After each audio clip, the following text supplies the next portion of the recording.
আসসালামু আলাইকুম।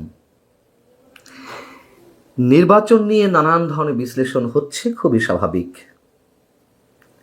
কিন্তু যাদেরকে আমরা বুদ্ধিজীবী হিসেবে মনে করি এই সমাজ, এই রাষ্ট্রের, যাদেরকে আমরা অনেক ভালো বিশ্লেষক হিসেবে মনে করি, তাদেরকেও আমরা দেখছি যে পার্শিয়ালি কথা বলছেন। পুরো ভোটের চিত্রটি তারা সামনে নিয়ে আসতে যেন বেশ খানিকটা সংকোচ বোধ করছেন। কিন্তু আমার মনে হয় এই যে নির্বাচনটি একটা কথিত নির্দলীয় নিরপেক্ষ সরকারের অধীনে যে নির্বাচন, সেই নির্বাচনকেও আমরা কোনোভাবেই একটা আদর্শ নির্বাচন হিসেবে অভিহিত করতে পারছি না, বরং একটা বিতর্কিত নির্বাচনের জন্য যা যা অনুষঙ্গের প্রয়োজন, যা যা বিতর্কিত ঘটনার প্রয়োজন, তার প্রায় সবই ছিল। বরঞ্চ যেই আওয়ামী লীগকে অনেক বড় বড় তকমা দেওয়া হয়, বড় বড় কলঙ্কের জায়গায় তাদেরকে চিহ্নিত করা হয়, এবং তার বাস্তবতাও রয়েছে অবশ্যই, তার চেয়েও জঘন্যতম ঘটনা এই নির্বাচনে ঘটেছে। এবং এই নির্বাচনের মধ্য দিয়ে আমার মনে হয় লাভের লাভটি সেই আওয়ামী লীগেরই হয়েছে, যে দলটি নির্বাচনী মাঠের বাইরে এবং যথেষ্ট কোণঠাসা অবস্থায় রয়েছে। আখেরে তাদেরই লাভ হয়েছে। কেমন লাভ হয়েছে আমি সে বিষয়ে আসছি। যেটি বলছিলাম যে এই নির্বাচনে সব ধরনের অপ্রীতিকর ঘটনা ছিল, অনাকাঙ্ক্ষিত ঘটনা ছিল। তবে নির্বাচনকে ঘিরে সবচেয়ে বড় যে আশঙ্কার জায়গা ছিল যে তুমুল মাত্রায় সহিংসতা ঘটবে, অবশ্যই সেটি হয়নি। এটি চরম বাস্তবতা, এটি সত্য কথা। কী কী ছিল এইসব নির্বাচনে, মানে এই নির্বাচনের অনুষঙ্গ হিসেবে বিতর্কিত করতে? যেমন ভোটের সিল চুরির ঘটনা, ব্যালট পেপার সংকটের ঘটনা, অন্যান্য অনেক কিছুর ঘটলেও অন্যান্য নির্বাচনে ব্যালট সংকটের বিষয়টি তো আর সব নির্বাচনে দেখা যায় না, এটি মোটামুটি বিরল। যশোরের পৌর এলাকার বেল রোড সরকারি প্রাথমিক বিদ্যালয়ে এমন ঘটনা ঘটেছে। সব খবর তার গণমাধ্যমে বা সামাজিক যোগাযোগের মাধ্যমে আসে না। যাই হোক, আমি উদাহরণ হিসেবে বলছি, সিল চুরির ঘটনা ঘটেছে, ব্যালট সংকটের ঘটনা ঘটেছে, ভোটাররা ভোট দিতে না পেরে ক্ষুব্ধ হয়ে ফিরে গেছেন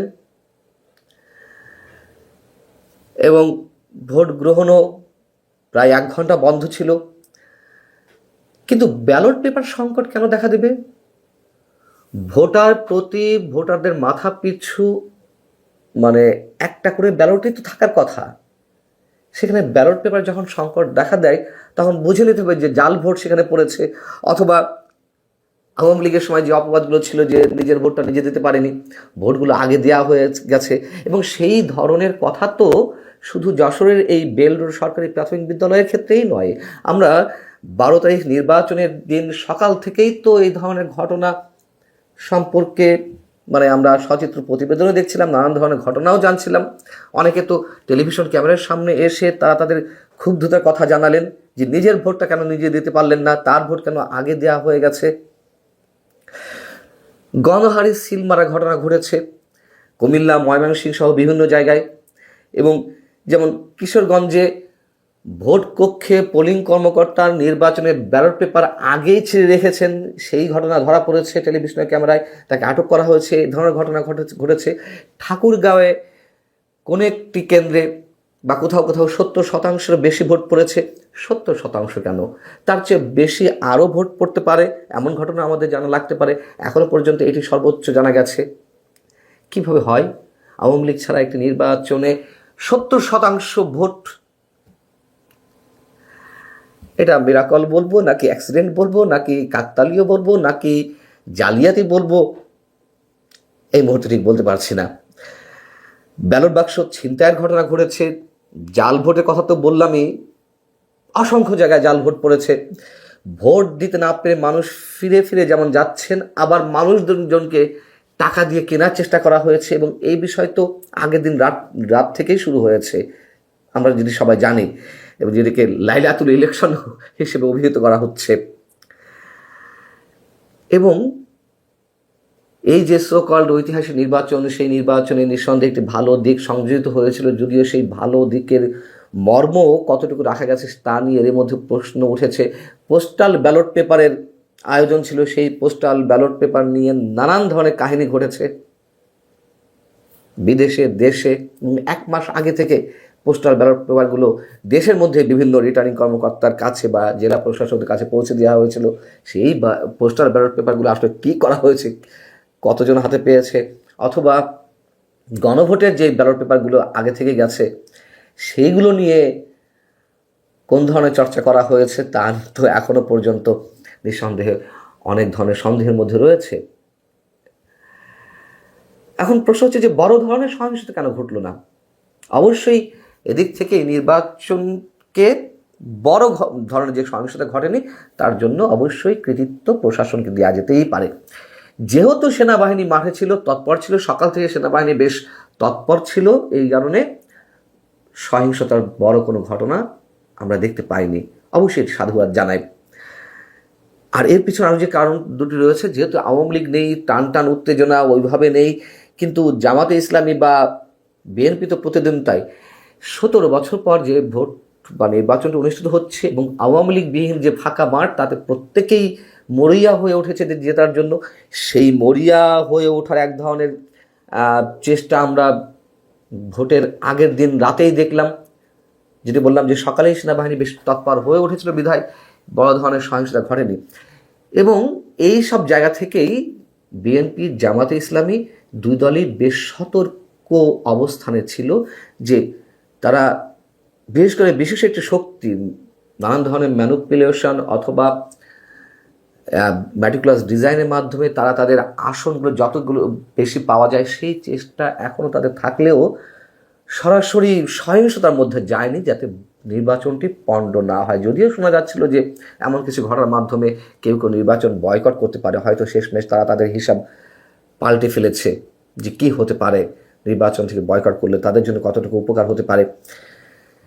এবং কয়েকজন বিশ্লেষকের কথা বলছিলাম যে তারা এই নির্বাচনকে মোটামুটি বিতর্কহীন হিসেবে একটি নির্বাচন হিসেবে অভিহিত করার চেষ্টা করছেন। কষ্ট হয় যে সারা রাত ধরে যা ঘটলো, নির্বাচনের আগের রাতে সন্ধ্যা থেকে যা ঘটে গেল, আওয়ামী লীগ সরকার তো দলীয় সরকার ছিল, তাই না? আমি তাদের বিষয়টিকে নিশ্চয়ই জায়েজ করার চেষ্টা করছি না। ভোটের রাজনীতি আওয়ামী লীগ শেষ করেছে, এটি বাস্তবতা। কিন্তু সে দলীয় সরকারের অধীনে সেই দল তো ম্যানিপুলেট করার চেষ্টা করবেই। একটা কথিত নির্দলীয় নিরপেক্ষ সরকারের অধীনে কেন এমন ঘটনা ঘটবে যে আগের রাত থেকেই ভোটাভুটি শুরু হয়ে যাবে? সেই ঘটনাটি এই নির্বাচনে ঘটল ডক্টর ইউনূস সরকারের অধীনে। এবং বলছিলাম যে আওয়ামী লীগের লাভটাই হয়েছে বেশ এই নির্বাচনে। তার কারণ আওয়ামী লীগের সবচেয়ে বড় অপবাদ তো ছিল দিনের ভোট রাতে হওয়াতে। 2018 সালে 2024 যে আমিরামি নির্বাচন হয়েছে তার চেয়েও বেশি কলঙ্কিত ছিল ওই ভোটটি, ওই নির্বাচনটি। এবং ওই নির্বাচনের মধ্য দিয়েই আওয়ামী লীগের রাজনৈতিক কফিনে মোটামুটি অনেকগুলোই পেক ঠোকা হয়ে গেছে, তারা নিজেরাই ঠকেছে। যাই হোক, এখন তো আর বেশ বড় গলায় কেউ বলতে পারবে না যে দিনের ভোট রাতে শুধুমাত্র আওয়ামী লীগের সরকারের সময় হয়েছে। নোবেল বিজয়ী অধ্যাপক ডক্টর মোহাম্মদ ইউনূস সরকারের সময়ও যে দিনের ভোট রাতে হতে পারে তার নমুনা আমরা দেখলাম। এবং এই 18 মাসে এই সরকারে এবং এই যে কিছু তরুণ সোকল কিছু বিপ্লবী, আমি সবার কথা বলছি না, তাদের কারণে যে মানুষ একটা নাভিশ্বাসময় জীবনের মধ্যে ছিল, একটা রাষ্ট্র ব্যবস্থার মধ্যে ছিল, সেইখান থেকে আওয়ামী লীগের প্রতি মানুষের কিছুটা সফট কর্নার জেগেছে। এবং এই নির্বাচনের মধ্য দিয়ে আওয়ামী লীগ মানুষের সফট কর্নারটা আরও বেশি অর্জন করবে যে না, তাহলে আওয়ামী লীগের দোষটা কোথায় ছিল। এবং এই ভোট নিঃসন্দেহে নিরুত্তাপ ছিল, কোনো উত্তেজনা ছিল না। তবে কে কতটা নিজেদের দখলে নিতে পারে সেই সব বিষয়ই তাদের মাথাতে ছিল, যারা প্রতিদ্বন্দ্বী রাজনৈতিক দল অন্তত এই মুহূর্তে যারা মাঠে রয়েছে। এবং সবচেয়ে বড় অবাক করার বিষয়, রাতে যে ঘটনাগুলো ঘটলো আমরা দেশের গণমাধ্যমগুলোতে একেবারে দুই একটি ছাড়া আর কোনো গণমাধ্যমে তেমন কোনো কিছুই দেখলাম না। এবং ওই দুই একটি তো হাতে গোনা দুই একটি রিপোর্ট। কি আশ্চর্য বিষয়। ভালো থাকো সবাই। আল্লাহ হাফিজ।